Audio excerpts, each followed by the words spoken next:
आज हम आपको यहाँ बताएंगे कोरोना से संबंधित बड़ी खबर। बहुत बड़ी खबर आ रही है कि जिस प्रकार से कल की रात में पश्चिम बंगाल के चुनाव से कुछ समय निकालकर कोविड पर हमारे देश के प्रधानमंत्री ने देश को संबोधन दिया है और ये संबोधन केवल और केवल निजीकरण से आत्मनिर्भर की परिभाषा ही बता रहा है। इस संबोधन में ऐसा कुछ नया सुनने को नहीं मिला जिससे कि इस देश में कोविड के लिए कोई विशेष बात समझ में आई हो। ये केवल और केवल एक राजनीतिक तौर पर दिया गया संबोधन है।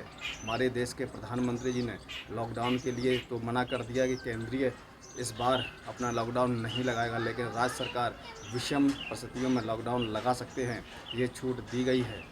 और इसमें जिस प्रकार से प्रधानमंत्री जी ने जो जो बातें कही हैं वो कहीं ना कहीं इस देश में उन्होंने जो वादे किए थे उन वादों के मुताबिक बिल्कुल विपरीत भाषण समझ में आया है। इस संबोधन में क्या वास्तव में हमारे देश के प्रधानमंत्री जी ने वही किया जो पहले वो कहा करते थे?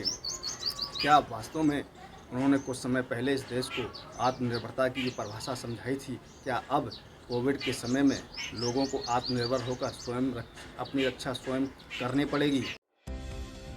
नमस्कार, मैं हूं मुकेश कोरी और आप देख रहे हैं कोई न्यूज़ चैनल। अभी तक हमारे चैनल को सब्सक्राइब ना किया हो तो सबसे पहले चैनल को सब्सक्राइब करें। सब्सक्राइब करने के साथ ही बेल आइकन पर क्लिक कर दें जिससे हमारी पढ़ने वाली प्रत्येक अपडेट सबसे पहले आपको प्राप्त होगी। लेकिन हम आपको यहाँ पर देश के संबोधन, हमारे देश के प्रधानमंत्री जी के, नरेंद्र मोदी जी के संबोधन को सुनवाएंगे।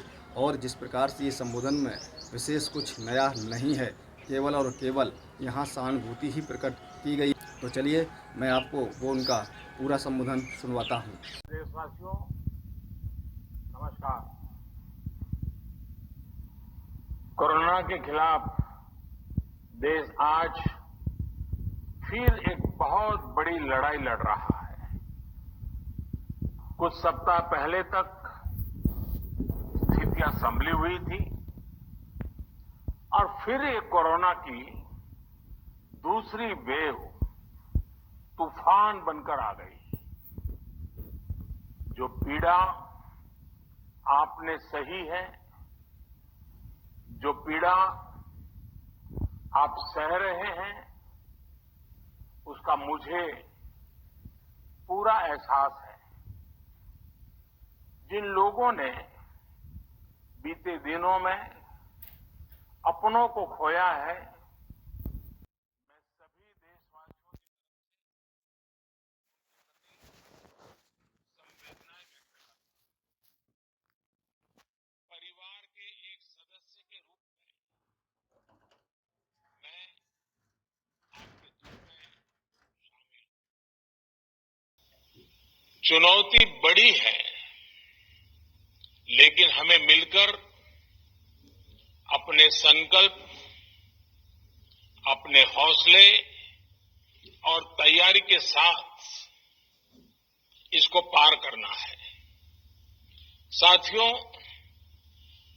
अपनी बात को विस्तार देने से पहले मैं देश के सभी डॉक्टरों, मेडिकल स्टाफ, पैरामेडिकल स्टाफ, हमारे सभी सफाई कर्मचारी भाई बहन, हमारे एम्बुलेंस के ड्राइवर्स, हमारे सुरक्षा बल, पुलिसकर्मी, सभी की सराहना करूंगा। आपने कोरोना की पहली वेव में भी अपना जीवन दांव पर लगाकर लोगों को बचाया था। आज आप फिर इस संकट में अपने परिवार, अपने सुख, अपनी चिंता छोड़कर दूसरों का जीवन बचाने में दिन रात जुटे हुए हैं। साथियों, हमारे शास्त्रों में कहा गया है, त्याज्यम न धैर्यम विदुरेऽपि काले, अर्थात कठिन से कठिन समय में भी हमें धैर्य नहीं खोना चाहिए। किसी भी परिस्थिति से निपटने के लिए हम सही निर्णय लें, सही दिशा में प्रयास करें, तभी हम विजय हासिल कर सकते हैं। इसी मंत्र को सामने रखकर आज देश दिन रात काम कर रहा है। बीते कुछ दिनों में जो फैसले लिए गए हैं, जो कदम उठाए गए हैं, वो स्थिति को तेजी से सुधारेंगे। इस बार कोरोना संकट में देश के अनेक हिस्से में ऑक्सीजन की डिमांड बहुत ज्यादा बढ़ी है। इस विषय पर तेजी से और पूरी संवेदनशीलता के साथ काम किया जा रहा है। केंद्र सरकार, राज्य सरकारें, प्राइवेट सेक्टर, सभी की पूरी कोशिश है कि हर जरूरतमंद को ऑक्सीजन मिले। ऑक्सीजन प्रोडक्शन और सप्लाई को बढ़ाने के लिए भी कई स्तरों पर उपाय किए जा रहे हैं। राज्यों में नए ऑक्सीजन प्लांट्स हो, 1 लाख नए सिलेंडर पहुंचाने हो, औद्योगिक इकाइयों में इस्तेमाल हो रही ऑक्सीजन का मेडिकल इस्तेमाल हो, ऑक्सीजन रेल हो, हर प्रयास किया जा रहा है। साथियों, इस बार जैसे ही कोरोना के केस बढ़े, देश के फार्मा सेक्टर ने दवाइयों का उत्पादन और बढ़ा दिया है। आज जनवरी फरवरी की तुलना में देश में कई गुना ज्यादा दवाइयों का प्रोडक्शन हो रहा है। इसे अभी और तेज किया जा रहा है। कल भी मेरी देश की फार्मा इंडस्ट्री के बड़े जो प्रमुख लोग हैं, उसके जो एक्सपर्ट लोग हैं, उनसे बहुत लंबी चर्चा हुई है। प्रोडक्शन बढ़ाने के लिए हर तरीके से दवाई कंपनियां की मदद ली जा रही है। हम सौभाग्यशाली हैं कि हमारे देश के पास इतना बड़ा मजबूत फार्मा सेक्टर है जो बहुत अच्छी और तेजी से दवाइयां बनाता है। इसके साथ ही अस्पतालों में बेड की संख्या को बढ़ाने का भी काम तेजी से चल रहा है। कुछ शहरों में ज्यादा डिमांड को देखते हुए विशेष और विशाल कोविड हॉस्पिटल बनाए जा रहे हैं। साथियों, पिछले वर्ष जब देश ने कोरोना के कुछ ही मरीज सामने आए थे, उसी समय भारत में कोरोना वायरस के खिलाफ प्रभावी वैक्सीन के लिए काम शुरू कर दिया था। हमारे वैज्ञानिकों ने दिन रात एक करके बहुत कम समय में देशवासियों के लिए वैक्सीन विकसित की है। आज दुनिया की सबसे सस्ती वैक्सीन भारत में है। भारत की कोल्ड चेन व्यवस्था के अनुकूल वैक्सीन हमारे पास है। इस प्रयास में हमारे प्राइवेट सेक्टर ने इनोवेशन और एंटरप्राइज की भावना का बेहतरीन प्रदर्शन किया है। वैक्सीन की अप्रूवल्स और रेगुलेटरी प्रोसेसेस को फास्ट ट्रैक पर रखने के साथ ही सभी साइंटिफिक और रेगुलेटरी मदद को बढ़ाया गया है। यह एक टीम एफर्ट है जिसके कारण हमारा Bharat 2 made in India vaccine के साथ दुनिया का सबसे बड़ा टीकाकरण अभियान शुरू कर पाया। टीकाकरण के पहले चरण से ही गति के साथ ही इस बात पर जोर दिया गया कि ज्यादा से ज्यादा क्षेत्रों तक, जरूरतमंद लोगों तक वैक्सीन पहुंचे। दुनिया में सबसे तेजी से भारत में पहले 10 करोड़, फिर 11 करोड़ और अब 12 करोड़ वैक्सीन डोज दिए गए हैं। आज कोरोना से इस लड़ाई में हमें हौसला मिलता है कि हमारे health care workers, frontline corona warriors और सीनियर सिटीजन्स के एक बड़े हिस्से को वैक्सीन का लाभ मिल चुका है। साथियों, कल ही वैक्सीन को लेकर हुए एक और अहम फैसला भी हमने किया है। 1 मई के बाद से 18 वर्ष के ऊपर के किसी भी व्यक्ति को वैक्सीनेट किया जा सकेगा। अब भारत में जो वैक्सीन बनेगी उसका आधा हिस्सा सीधे राज्यों और अस्पतालों को भी मिलेगा। इस बीच गरीबों, बुजुर्गों, निम्न मध्यम वर्ग के लोग 45 वर्ष की आयु के ऊपर के व्यक्तियों के लिए केंद्र सरकार का जो वैक्सीन कार्यक्रम चल रहा है वो भी उतनी ही तेजी से जारी रहेगा। पहले की तरह ही सरकारी अस्पतालों में मुफ्त वैक्सीन मिलती रहेगी, जिसका फायदा, जैसा मैंने कहा, हमारे गरीब परिवार हो, हमारे मध्यम वर्ग, निम्न मध्यम वर्ग के परिवार हो, वो उनका लाभ उठा सकेंगे। साथियों, हम सभी का प्रयास जीवन बचाने के लिए है और जीवन बचाने के लिए तो है ही, प्रयास से भी ये है कि आर्थिक गतिविधियां और आजीविका कम से कम प्रभावित हो। प्रयास का तरीका यही रखा जाए। वैक्सीनेशन को 18 वर्ष की आयु के ऊपर के लोगों के लिए ओपन करने से शहरों में जो हमारे वर्कफोर्स है उसे तेजी से वैक्सीन उपलब्ध होगी। राज्यों और केंद्र सरकार के प्रयासों से श्रमिकों को भी तेजी से वैक्सीन मिलने लगेगी। मेरा राज्य प्रशासन से आग्रह है कि वो श्रमिकों का भरोसा जगाए रखे। उनसे आग्रह करें कि वो जहां है वहीं रहे।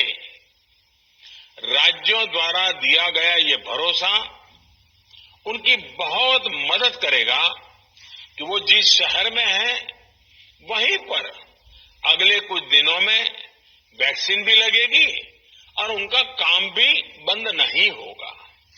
साथियों, पिछली बार जो परिस्थितियां थी वो अभी से काफी भिन्न थी। तब हमारे पास इस वैश्विक महामारी से लड़ने के लिए कोरोना स्पेसिफिक मेडिकल इंफ्रास्ट्रक्चर नहीं था। आप याद करिए देश की क्या स्थिति थी। कोरोना टेस्टिंग के लिए पर्याप्त लैब नहीं, पीपीई का कोई प्रोडक्शन नहीं, हमारे पास इस बीमारी के ट्रीटमेंट के लिए कोई खास जानकारी भी नहीं। लेकिन बहुत ही कम समय में हमने इन चीजों में सुधार किया। आज हमारे डॉक्टरों ने कोरोना के इलाज की बहुत ही अच्छी एक्सपर्टीज हासिल कर ली है। वो ज्यादा से ज्यादा जीवन बचा रहे हैं। आज हमारे पास बड़ी मात्रा में पीपीई किट्स हैं, लैब्स का बड़ा नेटवर्क है और हम लोग टेस्टिंग की सुविधा को निरंतर बढ़ा रहे हैं। साथियों, देश ने कोरोना के खिलाफ अब तक बहुत मजबूती से और बहुत धैर्य से लड़ाई लड़ी है। इसका श्रेय आप सभी को, सभी देशवासियों को ही जाता है। अनुशासन और धैर्य के साथ कोरोना से लड़ते हुए आप देश को यहां तक लाए हैं। मुझे विश्वास है जन भागीदारी की ताकत से हम कोरोना के इस तूफान को भी परास्त कर पाएंगे। आज हम अपने चारों ओर देख रहे हैं कि कैसे कई लोग, कई सामाजिक संस्थाएं जरूरतमंदों तक मदद पहुंचाने में दिन रात जुटे हैं। दवाई पहुंचाना हो, खाने या रहने की व्यवस्था करनी हो, लोग पूरे मनोयोग के साथ काम कर रहे हैं। मैं इन सभी के सेवा भाव को आदरपूर्वक नमन करता हूं और देशवासियों से अपील करता हूं कि अधिक से अधिक मात्रा में इस संकट की घड़ी में देशवासी आगे आए और जरूरतमंदों तक मदद पहुंचाएं। समाज के पुरुषार्थ और सेवा के संकल्प से ही हम ये लड़ाई जीत पाएंगे।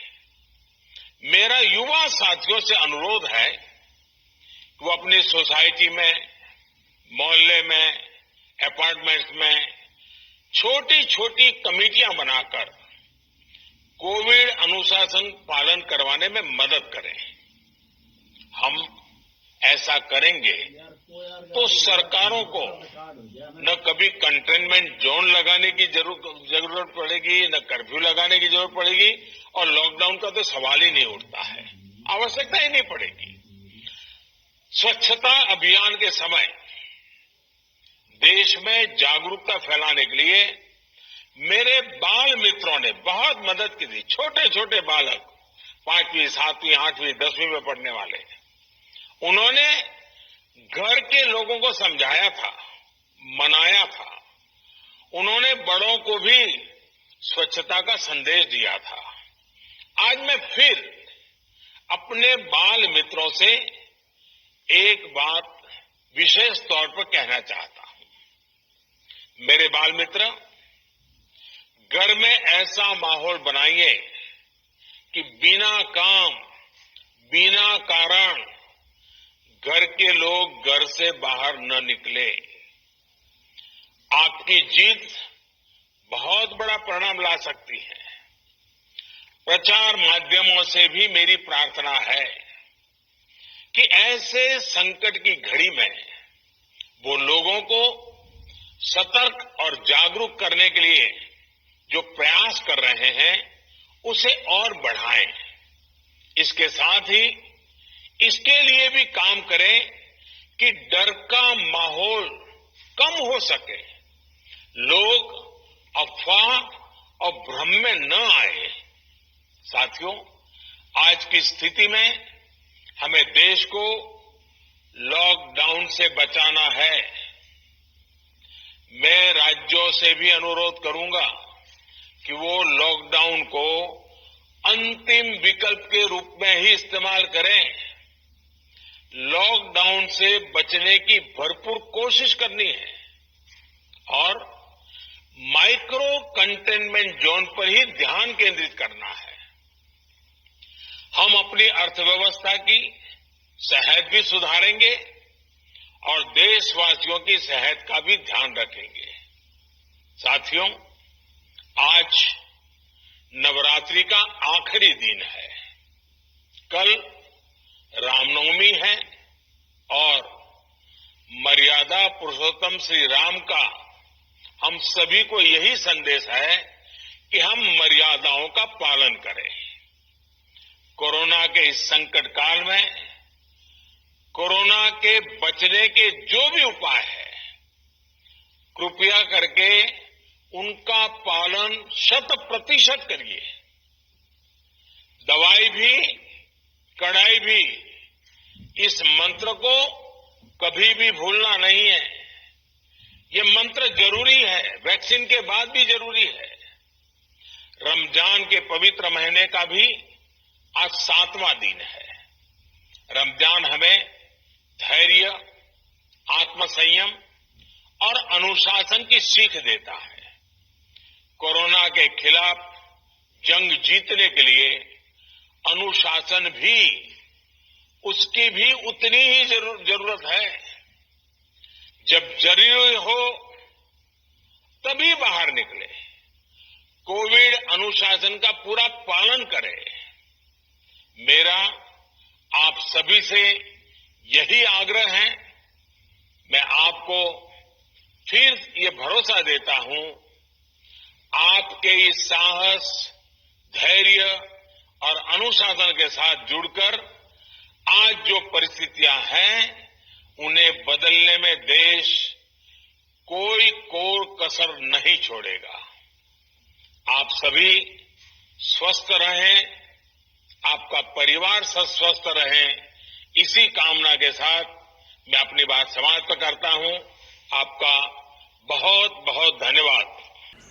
जिस प्रकार से आपने संबोधन को सुना, संबोधन पर आपको अपनी क्या राय रखनी है, उस राय को आप कमेंट के माध्यम से दे सकते हैं और इस संबोधन और इस खबर को अधिक से अधिक लोगों तक पहुंचाने के लिए इसको शेयर ज़रूर करें, लाइक करें। जय भारत।